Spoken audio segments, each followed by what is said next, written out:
سرلا مکان سے طلب ہوئی،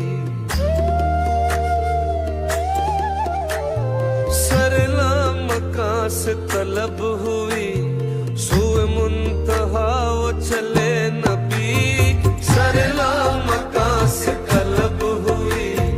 سوئے منتہا وہ چلے نبی، سرلا مکان سے مکان سے سرلا مکان سے طلب ہوئی، سوئے منتہا وہ چلے نبی، یہ کمال حسن کا معجزہ کہ فراق حق بھی نہ سہ سکا، سرلا مکان سے طلب ہوئی، سوئے منتہا وہ چلے نبی، شب معراج لیا عرش بری پر بلوائے، شب معراج لیا عرش بری پر بلوائے، صدمہ ہجر خدا سے بھی گوارا نہ ہوا سرلا مکان۔ اللہ سبحانہ و تعالیٰ قرآن میں ارشاد فرما رہا ہے کہ کوئی بھی کتنی بھی پلاننگ کر لے، سب سے بڑا پلانر اللہ کہتا ہے قرآن میں کہ میں ہوں۔ اگر آج یہاں بیٹھے میری ماں اور بہنوں میں سے کل کو کوئی مشہور ہو جائے، دولت مند ہو جائے،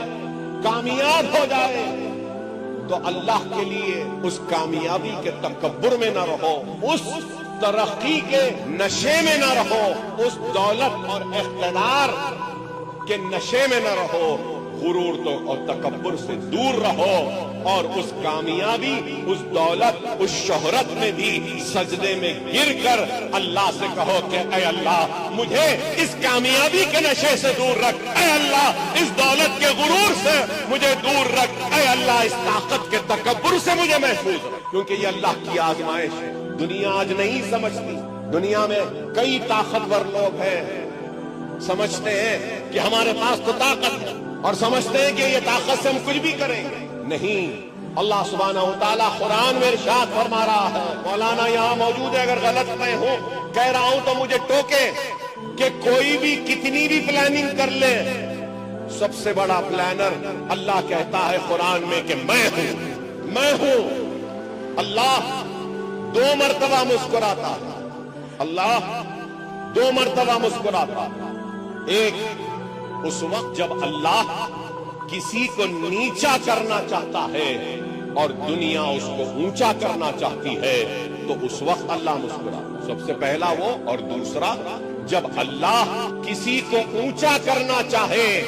اور دنیا اس کو نیچا کرنا چاہے تو اللہ اس وقت بھی مسکراتا۔ یہ سورج اللہ کی مرضی کے بغیر روشنی نہیں دیتا، تو یہ بادل اللہ کی مرضی کے بغیر برستے نہیں، یہ پتے ہلتے نہیں اللہ کی مرضی کے بغیر۔ ارے ہر ایک چیز محتاج ہے تو اللہ کی، اللہ پہ ایمان رکھو اور اپنے ایمان کو مضبوط کرو، اپنے دکھ درد تکلیف میں اللہ کو راضی کرو، اللہ کے قریب ہو جاؤ، اللہ تمہارے قریب ہو جائے۔ اللہ قریب تو دنیا کی کوئی طاقت تم کو نہیں جھکا۔ اللہ ڈھیلی ڈوری چھوڑتا ہے، یاد رکھو، لیکن اللہ جب رسی کو کھینچتا ہے تو پھر اللہ کا عذاب نازل ہوتا ہے۔ اللہ کا عذاب زلزلوں کی شکل میں آتا ہے